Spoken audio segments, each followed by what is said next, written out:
Bonjour tout le monde. Merci de continuer à nous suivre. Aujourd'hui, on va parler d'un sujet qui est super important, puis on en parle trop souvent ces jours-là, et c'est le sujet d'endettement. Et aujourd'hui, j'ai Égide qui est avec moi, qui va m'aider avec ce sujet. Bonjour Roby. Bonjour Égide, ça va? Ça va très bien, merci de l'invitation. De rien, c'est notre plaisir de vous avoir parmi nous. Donc, le sujet, c'est l'endettement. On parle très souvent maintenant de l'endettement des pays non occidentaux, surtout les pays africains où le niveau d'endettement ne cesse pas d'augmenter envers différents acteurs, mais ne cesse pas d'augmenter. Mais en même temps aussi, il ne faut pas oublier qu'il y a aussi des pays occidentaux qui sont surendettés. Parmi ces pays-là, c'est les États-Unis ou le Canada et d'autres. Mais pour commencer, juste pour noter aussi que la dette ou l'endettement n'est pas mauvais en soi. On est endetté parce qu'on a demandé pour avoir beaucoup plus de liquidité dont on en a besoin pour faire des investissements en général. Et cet endettement ou ce niveau d'endettement est très important pour le développement d'un pays.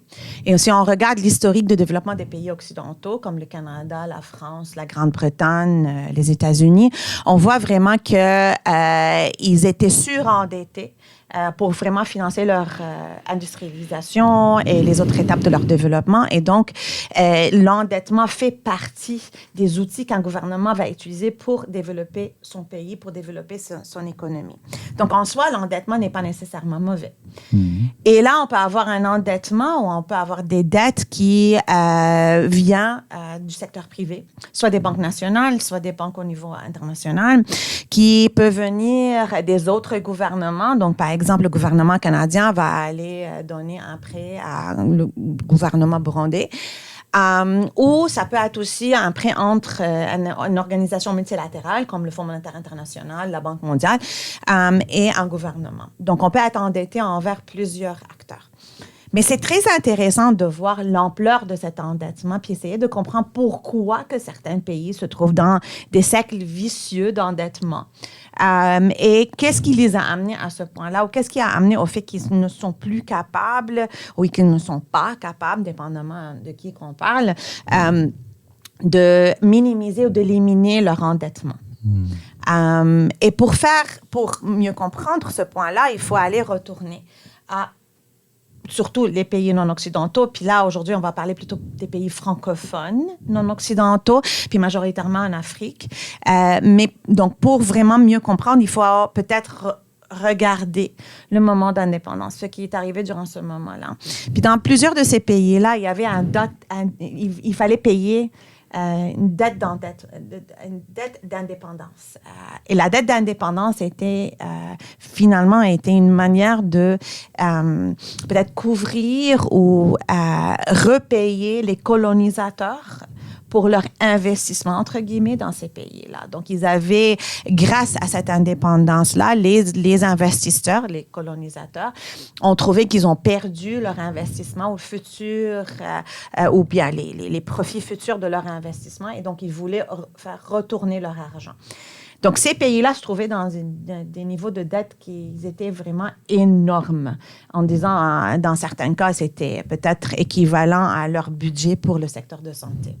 Parmi ces pays-là, puis qui continuent à payer leurs dettes, c'est Haïti, le RDC, Bénin, Burkina Faso, Côte d'Ivoire, Mali, Niger, Togo, Tchad, Gabon et ensuite. Et donc, déjà, au moment d'indépendance, ils se sont trouvés dans une situation énormément difficile. On ajoute le fait que même leur secteur économique était complètement détruit parce qu'il y a des colonisateurs qui ont décidé de détruire tout avant de quitter. Puis là, ils se sont trouvés dans une situation économique énormément difficile grâce au secteur économique qui ont hérité de leurs colonisateurs. Et Gilles, peux-tu nous expliquer un peu plus là-dessus, s'il te plaît? Oh, merci beaucoup. Au moment des indépendances, les pays africains ont hérité des économies qui avaient été pensées par leurs colonisateurs. Et puis, ces colonisateurs les avaient pensées non pas pour le local, non pas pour l'intérêt des autochtones, mais pour leurs propres intérêts. C'est-à-dire que les économies étaient tournées vers l'extérieur. Tout avait été pensé non pas dans l'intérêt des peuples africains, mais pour les Européens qui attendaient de ces pays africains des matières premières. Et ainsi, lorsqu'ils sont partis, ces pays africains, jeunes États, sont retrouvés dans le besoin des liquidités, comme vous l'avez mentionné, dans le développement, surtout en guise d'introduction. Et ainsi, ces pays se sont tournés vers ces pays anciens colonisateurs afin qu'ils puissent obtenir auprès de ces derniers des liquidités dont ils avaient besoin pour financer leurs projets de développement. Comme vous l'avez mentionné, l'endettement ou la dette extérieure n'est pas vraiment a priori mauvaise, parce qu'on dit que l'on s'endette aujourd'hui pour s'enrichir demain. Et je trouve que lorsque la dette est bien utilisée, elle peut être un catalyseur du développement pour un pays. Et c'est ça. Donc là, le fait que ces économies étaient des économies qui étaient tournées plus vers l'industrialisation des pays occidentaux faisait en sorte que ces pays-là n'étaient pas industrialisés. En Afrique, les pays africains, les autres pays aussi qui ont hérité ces types d'économies. Moi, je pense que ces pays colonisateurs, lorsqu'ils étaient en Afrique, en train de coloniser les pays africains, ils pensaient qu'en fin de fin, ils finiront par partir, retourner chez eux. Et ainsi, les économies de ces pays africains avaient été pensées pour être ou pour approvisionner ces pays européens et constituer des réservoirs des matières premières et constituer des réservoirs de main-d'œuvre. Et ainsi, tout a été vraiment pensé, réfléchi, non pas pour ces pays africains, mais pour les pays européens. Par exemple, pour ce qui est des moyens de transport, on se rend compte que les pays africains étaient moins reliés à eux, mais beaucoup plus reliés à l'extérieur. Et donc, ce qui est super intéressant, donc à ce moment-là d'indépendance, il y avait déjà la dette à payer, étant donné la réclamation de l'indépendance. Puis de suite, on ajoute des économies qui ne fonctionnaient pas nécessairement pour ces pays-là, mais qui aidaient les pays occidentaux ou les pays colonisateurs à se développer. L'infrastructure qui existait durant ce temps-là était une infrastructure qui était nécessaire pour l'exportation envers ces pays-là. Et donc, même, oui, entre eux, il n'y avait pas d'infrastructure, mais en même temps, en dedans du même pays, il y avait une espèce de concentration dans des zones urbaines où l'infrastructure qui était nécessaire pour exporter ou pour transporter les produits utilisés par les colonisateurs, donc les transporter en dedans du pays vers les ports pour ensuite les amener ailleurs. Et donc, on voyait vraiment que les économies étaient des économies très difficiles pour ces pays-là. Le niveau d'endettement était déjà très élevé. L'infrastructure n'était pas là. Ils avaient besoin de cette infrastructure pour vraiment rétablir leur économie ou établir leur économie, le fonctionnement. Puis, on ajoute aussi le jeu en dedans de la guerre froide où certains pays donnaient des prêts à ces pays-là pour qu'ils s'alignent avec soit la Russie, l'Union soviétique, soit avec l'Occident, surtout les Américains, les Français, les Britanniques. Donc, dans ce cas-là, on voyait vraiment des dépenses irresponsables de la part de ces acteurs-là pour avoir un peu plus de pouvoir en dedans de ces pays. Et on ajoute aussi, ce qui est aussi très important, c'est la manière dont on en a parlé déjà, comment les économies fonctionnaient et le fait qu'on parlait souvent des matières non transformées, mais on retourne à ce point-là. Là, on ajoute aussi le choc pétrolier ou les chocs pétroliers qui ont eu lieu, qui ont augmenté les prix énormément, en même temps, alentour du temps aussi, où les prix des produits bas, surtout les produits agricoles, ne cessaient pas d'être volatiles et aussi de baisser. Et quand ces pays-là, leur économie était vraiment centrée sur ces sortes de produits, les produits agricoles, puis que la majorité de leur PIB, donc leur brut ou l'argent qu'ils font, étaient ancrés ou étaient liés à ces produits-là. Et quand on voit des chutes des prix de ces produits-là, soudainement, on voit vraiment que ça devient énormément difficile de faire de l'argent, étant donné surtout les intérêts qu'on doit payer pour ces prêts. Oui, je trouve qu'il faut mettre l'accent sur ce choc pétrolier qui s'est produit en 1973 parce que, à mon sens, il a joué un grand rôle dans le surendettement des pays africains. Pourquoi? Les pays exportateurs du pétrole font monter les prix et ils se font beaucoup d'argent et par conséquent, ils mettent l'argent dans les banques internationales privées et ces derniers vont chercher à fructifier ces fonds reçus auprès des pays ou de la part des pays exportateurs. Et ces derniers vont, c'est-à-dire les banques vont octroyer des dettes aux pays africains qui en avaient besoin pour, comme on en a parlé, mettre en place des infrastructures de développement dont ils avaient besoin parce que elle n'avait pas été laissée par les pays exportateurs et la Banque mondiale a suivi la même tendance et à tel point que vers les années 1980-79, il y avait un surendettement et comme vous venez de le mentionner, le surendettement d'une part et d'autre part la baisse des cours des matières premières qui étaient exportés majoritairement par ces pays africains et tout cela a conduit à la crise de la dette qui a entraîné des politiques, j'imagine que l'on va parler tout à l'heure. C'est ça. Puis ensuite, là, il faut aussi reconnaître que l'hausse du prix du pétrole a fait en sorte que, surtout si on exportait les produits, que nos produits deviennent beaucoup plus chers au niveau international, normalement, parce qu'il faut payer pour cette hausse de prix du pétrole qu'on utilise pour transporter les produits.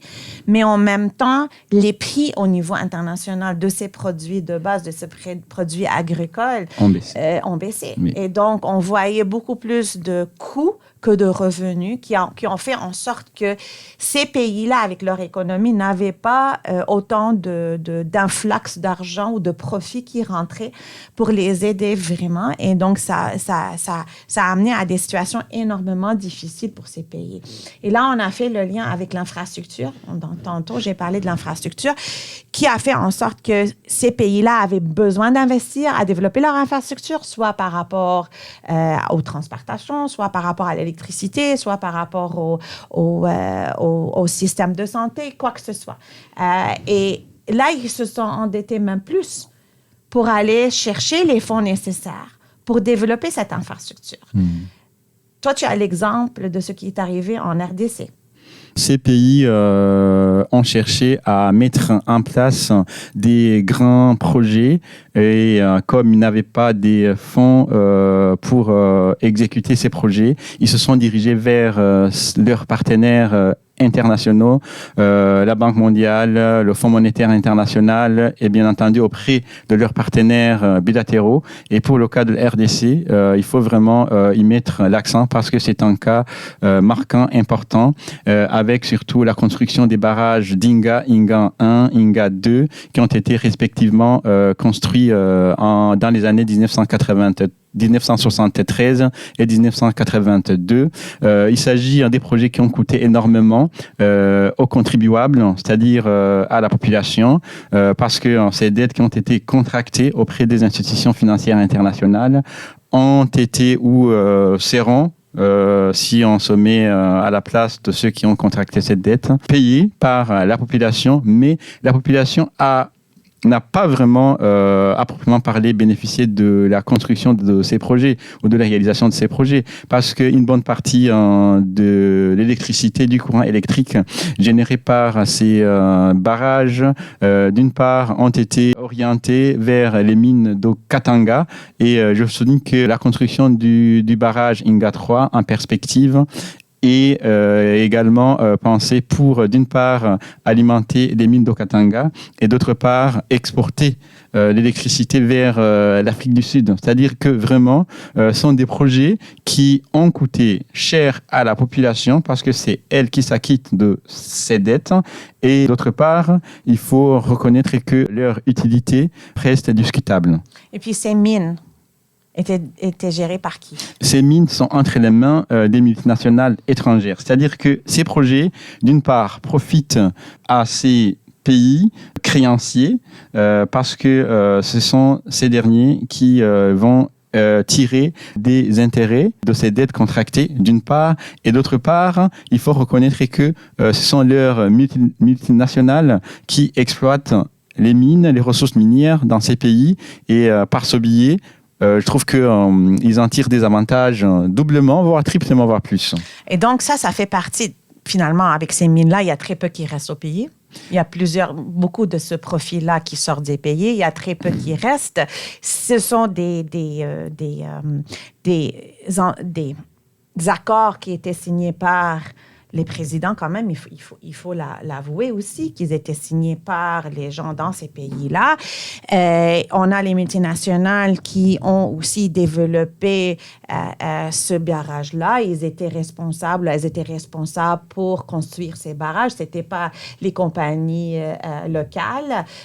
Ensuite, c'était pour le bien-être des autres compagnies multinationales. Puis, on attendait à avoir quelques bénéfices pour la population locale, soit en sortant de ces barrages-là, soit en sortant des mines. Mais la manière dont les accords étaient développés, là, on voyait vraiment qu'il y avait très peu qui restaient pour la population, même s'il y avait un surendettement de ce pays-là, dont la population était responsable. Il y en a beaucoup qui disent, et puis on va finir avec ça, il y en a beaucoup qui disent que, par exemple, le problème, c'est qu'il n'y a pas de financement au niveau national, et donc, à cause de ça, on a besoin de ces dettes, on a besoin des gens qui viennent de l'extérieur. Mais le problème avec cela, ou avec ces arguments en général, c'est que si on continue de cette manière, et puis avec ces politiques qu'on voit devant nous, puis l'historique de ces politiques, on voit vraiment qu'il ne va pas nécessairement avoir la chance pour qu'il y aura cet financement au niveau national en dedans de ces pays, parce qu'on n'est pas là en train d'investir vraiment dans ces économies proprement pour ensuite les donner la capacité d'aller en avant. Et donc, cette question d'endettement va continuer, malheureusement, si on n'a pas on voit pas vraiment des grands changements en général. Puis c'est là où on va terminer aujourd'hui. Il y a beaucoup on peut détailler sur ce sujet-là, et peut-être qu'on va faire plus sur ce sujet en général. Mais encore une fois, l'idée, c'est de regarder les conséquences, les aspects positifs et négatifs. Oui, bien sûr, mais aussi les conséquences majeures sur ces pays-là, puis l'espace politique, les décisions, puis les conséquences à la long terme, génération après génération, gouvernement après gouvernement. Donc, merci beaucoup pour nous écouter aujourd'hui, et laissez-nous savoir si vous avez des commentaires.